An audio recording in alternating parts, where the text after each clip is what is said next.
అయ్యా ఒకరికి చాలా గొర్రెలు ఉన్నాయి. ఒకరికి దొడ్లో ఒక దొడ్లో ఒకే ఒక గొర్రె ఉంది.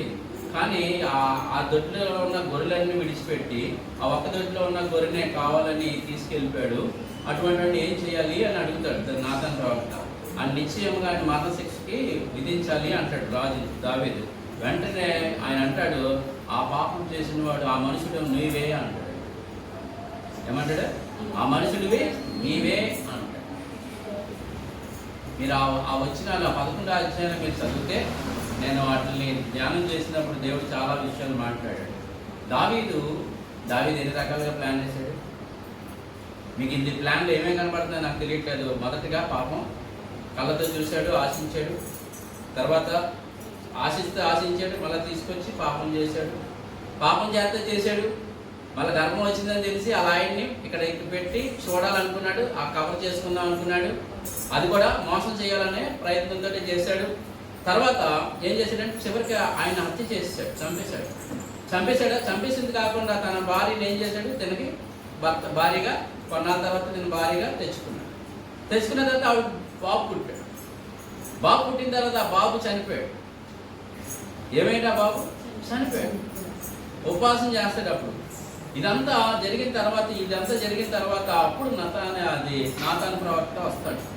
దేవుడు నాతాను ప్రవక్తను పంపితే అప్పుడు దావీదు చెప్తాడు స్టోరీ. అప్పుడు ఇది అక్కడ జరిగిన కీర్తన అంటారు. ఆయన చేసిన పాపంలోని మనం ఇక్కడ దగ్గర ఒక 5 విషయాలు మనం చూడొచ్చు ఇందులో. అంటే కొన్ని సమరైజ్ చేసుకుంటే అన్ని విషయాల్లో ఫస్ట్ ఆయన చేసింది ఏంటంటే దేవుని కృప కోసం ప్రార్థన చేశాడు. 1-2 వచనాల్లో ఏం చేశాడు? ఒప్పుకుంటున్నాడు. ప్రార్థనని ఒప్పుకుంటూ చేసింది ఏంటంటే, దేవా నీ కృప చొప్పున నన్ను కరుణించము. దావీదు తన పాపాలను క్షమించి శుద్ధి చేయమని ప్రార్థిస్తూ ఉన్నాడు దేవుడిని. ఎందుకంటే నేను అంత ఘోరమైన పాపం చేశాను. ఆ పాపం చేసేసిన తర్వాత తనకు ఒప్పుకోవాలనిపించలేదు, ఏం తెలీదు.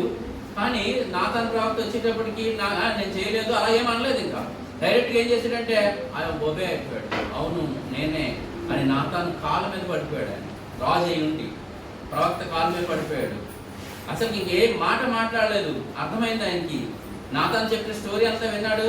ఆ మరణశిక్ష చేయాలన్నాడు. ఆ మనుషుడు నీవే అనగానే దప్పని కూలిపోయాడు. ఆ నాతాను ప్రవక్త పడిపోయి అప్పుడు రాసిన కీర్తన, దేవా నీ కృప చెప్పున నన్ను కరుణించుము. దావీదు తన పాపములను క్షమించి శుద్ధి చేయమని ప్రార్థించడం, దేవుని కృప కోసం ప్రార్థన చేయడం 1-2 వచనాలు మనం చూస్తూ ఉన్నాం. రెండవది మరి 3-6 వచనాల్లో చూస్తుంటే పాపాన్ని ఒప్పుకుంటా ఉన్నాడు. 3 దాంట్లో ఏం చూస్తున్నాం మనం? పాపాన్ని ఒప్పుకుంటున్నాడు. తన పాపాన్ని దాచుకోకుండా అంగీకరిస్తూ ఉన్నాడు. మనం కూడా పాపాలని దేవుని ఎదుట అంగీకరించాలి. దేవుడు మన పాపాలను మన ముందు పెడతా ఉంటాడు. మనం ఆయన ఏం చేయాలంటే దాన్ని తిరస్కరించకూడదు, దాన్ని అంగీకరించాలి. తర్వాత దేవునికి వ్యతిరేకంగానే తాను పాపం చేశానని ఒప్పుకుంటున్నాడు. నేను ఎవరికి వ్యతిరేకంగా పాపం చేయ మనుషులందరి గురించి బాధపడుతున్నాను. దేవునికి నేను ఎవరికంటే దేవునికి వ్యతిరేకంగా పాపం చేశాను. పాపం వల్ల దేవుడు బాధపడతాడు. నేను చేసే పాపం వల్ల దేవుడు నన్ను అంగీకరించడేమో అన్న దృక్పథంతో మనం ఆలోచించాలి తప్ప దేవుడిని చూసి భయపడి పారిపోకూడదు. ఓకేనా? తర్వాత ఒప్పుకుంటున్నాడు. 7-12 వచనాల్లో మీరు చూస్తే నాకు శుద్ధ హృదయం కోసం ఆయన ప్రార్థన చేస్తున్నాడు. నాకు కొత్త హృదయాన్ని దయచేయి, నాకు పరిపూర్ణమైన ఆత్మను నా హృదయాన్ని మీరు ఇవ్వండి అని అడుగుతున్నాడు. దేవా నా యందు శుద్ధ హృదయం కలుగు చేయము అని ఒక వచనంలో పలికాడు. తర్వాత పరిశుద్ధాత్మను నా నుండి తీసివేయొద్దని వేడుకుంటా ఉన్నాడు. రక్షణ ఆనందాన్ని తిరిగి ఇవ్వమని ప్రార్థిస్తాను. చూడండి, ఇప్పుడు చాలామంది పాపం చేస్తే రక్షణ పోయిందా? చెప్పండి, పాపం చేస్తే రక్షణ పోయిందా? ఎందుకు పోదు? దీనికోసం చెప్తూ ఈ రోజు కాదు, నువ్వు చచ్చిపోయే లోపల చేసే ప్రతి పాపానికి కూడా పెనాల్టీ చెల్లించేశాడు. మనం ఆ భీతితో అసలు బతకడానికి లేదు. ఎందుకంటే మనం చాలాసార్లు పాపంలో పడిపోతూ ఉంటాం. నేను అనుకుంటాను చాలా మంది పరిశుద్ధులు అంటారు చూసి వాళ్ళందరూ నేను నమ్మను. నేను అసలు దేవుని వాక్యం చెప్తా ఉంది, ప్రతి ఒక్కడు కూడా పాపే. దేవుడు ఒక్కడే పరిశుద్ధుడు. ఇక్కడ నుంచి బోధిస్తున్నా నేను పాపినే, కానీ దేవుడు ఒకడే పరిశుద్ధుడు. నా పాపాలని తొలగించేది ఆయనే. నా ప్రతి దానికి పరిహారం ఎవరంటే యేసే. ఎవరండి నా దానికి ప్రతి దానికి ఎవరు? యేసే నా పరిహారి. పాట యేసే నా పరిహారి.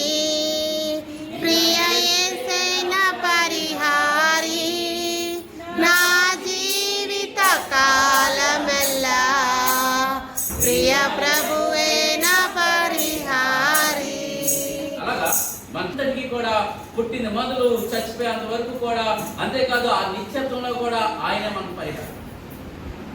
మనం ఇక్కడ సరి చేసి అక్కడ పెట్టడానికి కోసం ఇక్కడ అన్ని మనం బాగా చేస్తూ ఉంటాడు మనం. తర్వాత నాలుగోదిగా మనం చూస్తున్నప్పుడు అందులోని ఇతరులకు దేవుని మార్గాన్ని బోధిస్తానని వాగ్దానం చేస్తున్నాడు అంటున్నాడు. ఏమంటున్నాడంటే అక్కడ చూడండి, దేవుడు క్షమిస్తే పాపాలకు ఆయన మార్గాన్ని, అంటే పాపులకు నేను ఆయన మార్గాన్ని బోధిస్తాను. దేవా, నువ్వు నన్ను క్షమిస్తే నీ గురించిన బోధ నేను అందరికీ చెప్తాను, పాపులకు నీ గురించిన నేను వివరిస్తాను. దేవునికి ఇష్టమైన బలి పగిలిన మనసు, విరిగిన హృదయము అని మాట్లాడుతున్నాడు కదా, విరిగి నలిగిన హృదయమే అని ఆయన ప్రకటిస్తాను అనేసి చెప్తాను. దేవుణ్ణి మనం ప్రకటించాలంటే మొదటిగా దేవుడు మన పాపాలను క్షమించినప్పుడు మనము వాటిని ఇతరులకు మనం మిగతా వాళ్ళకి ఆ విషయాలన్నీ కూడా బోధించగలం.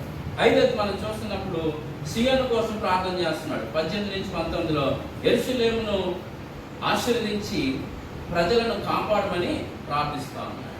చూసారు అప్పుడు దావీదు ఎవరండి? రాజు ఎవరు? దావీదు రాజు. ఆయనకి ఏం తక్కువ? ఇప్పుడు దేవుని కాదు అని పక్కన పెడితే ఆయనకి ఏం లేదు, అన్నీ ఆయనే కదండి. కానీ ఆయన ఎవరికి భయపడ్డాడంటే దేవుడికి భయపడ్డాడు. కానీ ఆయన అధికారాన్ని కూడా లెక్క చేయలేదు. ఆయన అధికారాన్ని లెక్క చేయకుండా అనేది నాతాను దగ్గర, ఇప్పుడు నాతాను రాజు దగ్గరికి వస్తే రాజు దగ్గర ఎవరు ఉండరండి? రాజు దగ్గర ఎవరు ఉండకుండా ఒంటరిగా ఉంటాడు రాజు. ఇప్పుడు బోల్డ్ మంది ఉంటారు రాజు చుట్టూ, వాళ్ళందరూ ఎదుర్కొంటారు. నువ్వే అక్కడ తీర్పు జరుగుతుంది. అందులో ఒక వచ్చి ఇదిగో ఇలా జరిగింది అని నాతాను చెప్తా ఉన్నాడు. అక్కడ ఇప్పుడు చాలా మంది ఉంటుండగా సిగ్గుపడకుండా, ఏది పట్టించుకోకుండా నేను నిజంగా పాపం చేశానని అక్కడ. ఇక్కడ ప్రధాన బోధలు ఏంటంటే పాపాన్ని దాచకుండా ఒప్పుకోవాలి. మనకు అర్థమవ్వాల్సింది ఏంటి ఈ భాగంలో? మన పాపాన్ని ఏం చేయాలి? దాచుకోకుండా ఒప్పుకోవాలి. తర్వాత నిజమైన పశ్చాత్తాపం కలిగి ఉండాలి. మనం దేవుడి నిజమైన పశ్చాత్తాపాన్ని కలిగి ఉండాలి. అలాగే నిజమైన పశ్చాత్తాపాన్ని దేవుడు అంగీకరిస్తాడు. నిజంగా పశ్చాత్తాపడితే నువ్వు మామూలుగా ఉండవు. నీ కళ్ళలోంచి చెమ్మ, ఒకలాంటి తడి, ఇవన్నీ కూడా నీ అంతరంగంలో ఏదో ఇవన్నీ అయిపోయిన తర్వాత, ఇవన్నీ ఫీలింగ్స్ అయిపోయిన తర్వాత నీ మనసు ఎంత ఓపెన్గా ఉంటుందో, చాలా ఫ్రీగా ఉంటుంది, చాలా ఫ్రీగా ఉంటుంది. తర్వాత దేవుని కృప మనలను కొత్తదనాన్ని ఇస్తుంది. దేవుని కృప మనల్ని ఏం చేస్తుంది? కొత్తగా మనల్ని చేస్తుంది. తర్వాత దేవునికి అత్యంత ఇష్టమైన బలి ఏంటంటే ఇరిగి నలిగిన మనసే ఆయనకి ఇష్టమైన బలి. ఆయన దగ్గర బలిలేని కోరట్లే. నీ విరిగి నలిగిన హృదయం ఏదైతే ఉందో ఆ హృదయాన్ని ఆయన దగ్గర కుమ్మరించు. ఆయన దగ్గరికి వచ్చి దాన్ని ట్రస్ట్ చేయి. ఆ పగిలిన హృదయాన్ని పెట్టి నువ్వు ఇంకా మోకరించి పగిలిపోయిన హృదయాన్ని ఆయన ముందు కుమ్మరించు. మనసులు ఎదుర్కొంటే కుమ్మరించదు. ఆయన ఎదుర్కొంటే కుమ్మరిస్తే ఆయన ఏం చేస్తాడంటే దాన్ని ట్విస్ట్ చేసి నేను మళ్ళీ ప్రశాంతత ఇస్తాడు. మళ్ళీ ఏం చేస్తాడు? నీకు ఆయన ప్రశాంతత ఇస్తాడు. మనం జ్ఞాపకం ఉంచుకోవాల్సిన వచనాలు ఏంటంటే ఇందులో 51:10 ఒకసారి చదువుకోండి. 10వ వచనం చదవండి. స్థిరమైన మనసును నాలో నూతనముగా పుట్టించు. మళ్ళీ 51:17 కూడా చదువుకోండి. విరిగిన మనస్సే దేవునికి ఇష్టమైన బలులు. దేవా, విరిగి నలిగిన హృదయమును నీవు అలక్ష్యము చేయవు. చూసారా? విరిగి నలిగిన హృదయాన్ని ఆయన ఏం చేయడానికి? నువ్వు విరిగి నలిగిన హృదయంతో దేవుడి దగ్గరికి వెళ్తే నీకు వెంటనే రిప్లై వచ్చేస్తుందండి. వెంటనే వస్తుంది రిప్లై. నువ్వు పశ్చాత్తాపం అన్ని కూడా నీ అన్ని కరెక్ట్గా ఉన్నప్పుడు ఆయన వెంటనే స్పందిస్తాడు. అర్థమవుతుందా? ఒకవేళ మనం అలా చేయట్లేదు అనుకోండి, మనం ఏమైనట్లంటే కఠిన హృదయమే.